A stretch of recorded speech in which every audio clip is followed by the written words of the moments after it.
दादा बोलले ना आय लव्ह यू.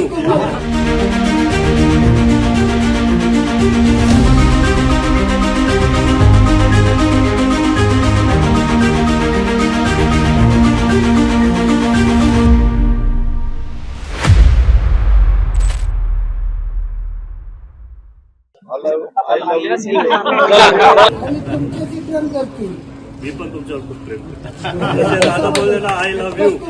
तीच आय लव्ह यू म्हणण्याची स्टाईल, तोच बिनधास्तपणा, तीच माणसांच्या गरड्यात राहण्याची सवय, तीच सर्वसामान्य माणसात उतरून प्रत्येकाला भेटून आपुलकीनं बोलणं, कॅमेऱ्यावर बोलतानाही तोच स्पष्ट वक्तेपणा, तोच कामाचा सपाटा आणि सर्वात महत्त्वाचं म्हणजे किती मोठ्या घरात जन्म झाला असला तरी पाय मात्र नेहमी जमिनीवर. जय पवारांना बघितलं की हुबेहूब अजित पवार आठवतात, कारण दादांची झलक नेहमीच जयमध्ये दिसते. दादांचं वागणं, बोलणं आणि जयची शैली काहीशी सारखीच दिसते. त्यामुळे आता बारामतीचा कारभारी जय पवारच का? 2029ला बारामतीचा उमेदवार जय पवारच राहणार का? 2029 मीच बारामतीतून लढावं अशी जनतेची इच्छा, असं जय पवार नेमकं का म्हणतायत? बरं, जनतेच्या इच्छेशी त्यांचा पक्ष आणि सर्वात महत्त्वाचं म्हणजे त्यांच्या आईसाहेब उपमुख्यमंत्री सुनेत्रा पवार या सहमत आहेत का? त्या जयला 2029ला बारामतीतून निवडणुकीच्या मैदानात उतरवणार का? या सगळ्या प्रश्नांचा आढावा घेणारा हा व्हिडिओ पाहूयात. नमस्कार, मी मृणाली पिळणकर. बारामती विधानसभा पोटनिवडणुकीच्या रणधुमाळीत राजकीय वातावरण कमालीचं तापलंय.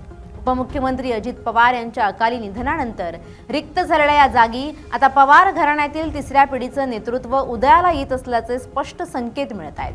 अजितदादांचे धाकटे चिरंजीव जय पवार यांनी 2029च्या विधानसभा निवडणुकीबाबत नुकतंच एक अत्यंत सूचक विधान केलंय. त्यामुळे राजकीय वर्तुळात मोठी खळबळ उडाली आहे. बारामती ही पवारांचीच आणि 2029ला ती जय पवारांचीच असणार का, अशा चर्चांना आता अधिकृतपणे तोंड फुटलंय. अजित पवार यांच्या अपघाती निधनानंतर होत असलेल्या पोटनिवडणुकीत महायुतीकडून त्यांच्या पत्नी सुनेत्रा पवार रिंगणात आहेत. मात्र या संपूर्ण निवडणुकीची सूत्र आणि प्रचाराची धुरा जय पवार यांनी आपल्या खांद्यावर घेतली आहे. प्रचारादरम्यान गावोगावी होणाऱ्या घोंगडी बैठका, पदयात्रा आणि कार्यकर्त्यांशी साधला जाणारा थेट संवाद यामुळे जय पवारांची प्रतिमा एका परिपक्व नेत्यासारखी समोर येते. पत्रकारांनी जेव्हा त्यांना आगामी 2029च्या विधानसभा निवडणुकीबाबत छेडलं तेव्हा त्यांनी दिलेलं उत्तर बरंच काही सांगून जाणार होतं. जय पवार म्हणाले की सध्या माझं संपूर्ण लक्ष पोटनिवडणुकीवर आणि दादांनी सुरू ठेवलेली विकास कामं पुढे नेण्यावर आहे. मात्र 2029मध्ये मी बारामतीतून निवडणूक लढवावी अशी येथील जनतेची आणि कार्यकर्त्यांची मनापासून इच्छा आहे. राजकारणात जनभावना महत्त्वाची असते आणि लोकांची मागणी असेल तर त्याकडे दुर्लक्ष करता येणार नाही. जय पवारांच्या या एका वाक्यानं बारामतीच्या आगामी राजकीय वाटचालीची दिशा स्पष्ट केली आहे.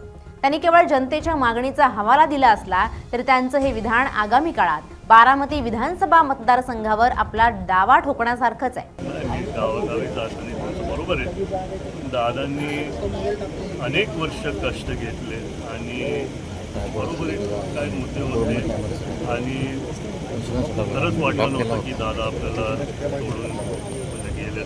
मनात पण अजून ते वाईट वाटतं. पण लोकांची एक आशा आहे आणि जर मी त्यांची कामं सर्वांची करू शकलो आणि करतोच आहे तर मी नक्कीच ते सगळ्यांसाठी मी काम आहे. अजित पवारांच्या पश्चात बारामतीचं नेतृत्व कोण करणार हा प्रश्न सातत्यानं विचारला जात होता. पार्थ पवार हे राजकारणात आधीच सक्रिय असले तरी मावळ लोकसभा निवडणुकीतील पराभवानंतर ते काहीसे बॅकफुटवर गेले होते. अशा परिस्थितीत जय पवारच्या संयमानं आणि आक्रमकतेनं बारामतीत मोर्चेबांधणी सुरू केली आहे. ती पाहता राष्ट्रवादी काँग्रेसच्या कार्यकर्त्यांना त्यांच्यात नवा दादा दिसतोय. जय पवारांची बोलण्याची शैली, कार्यकर्त्यांना नावानिशी ओळखण्याची हातोटी आणि कामाचा उरक यामुळे ते अजितदादांच्या पावलावर पाऊल ठेवून चालत असल्याचं दिसतंय. दुसरीकडे शरद पवार गटाकडूनही 2029च्या निवडणुकीसाठी तयारी सुरू आहे. आमदार रोहित पवार यांनी आधीच जय पवारांच्या या वक्तव्यावर प्रतिक्रिया देताना म्हटलंय की 2029ची लढत ही विचारांची असेल. याचाच अर्थ आगामी विधानसभा निवडणुकीत बारामतीत पुन्हा एकदा पवार विरुद्ध पवार असा सामना पाहायला मिळण्याची दाट शक्यता आहे. यावेळची पोटनिवडणूक ही जरी सुनेत्रा पवार यांच्यासाठी असली तरी खऱ्या अर्थानं ती जय पवारांच्या नेतृत्वाचा कस लावणारी ठरते. अजित पवारांच्या अपघाताचा तपास अद्यापही CID मार्फत सुरू आहे. या तपासावरून जय पवारांनी सरकारवर आणि प्रशासनावर नाराजी व्यक्त केली आहे. तपासाला उशीर का होतोय हे आम्हाला समजत नाहीये असं म्हणत त्यांनी आपल्या पित्यांच्या निधनाबद्दल असलेलं दुःख आणि त्यामागचं गूढ लोकांसमोर मांडलंय. या भावनिक मुद्द्याचाही मतदानावर मोठा परिणाम होण्याची शक्यता नाकारता येत नाहीये. बारामतीचं गणित फक्त चेहऱ्यावर ठरत नाही तर बारामतीच्या विकासाचा इतिहास, अजितदादांचं योगदान आणि जय पवारांसमोर असलेली आव्हानं यांचा समावेश होतोय.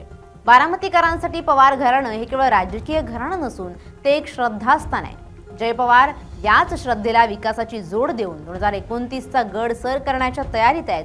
त्यांनी दिलेला थेट संकेत हे केवळ एका मतदारसंघापुरते मर्यादित नाहीत. महाराष्ट्राच्या राजकारणात एका नव्या युवा नेतृत्वाच्या उदयाची ती नांदी आहे. येणाऱ्या काळात जय पवार आपली ही पकड कशी कायम राखतात आणि जनतेचा हा कौल मतांमध्ये कसा रूपांतरित करतात हे पाहणं औत्सुक्याचं ठरेल. पण सध्या तरी बारामतीच्या आखाड्यात जय पवारांच्या नावाचा डंका वाजू लागलाय आणि 2029च्या विजयाचा पाया त्यांनी आत्ताच रचायला सुरुवात केली आहे हे मात्र निश्चित. Bureau report, LS Marathi.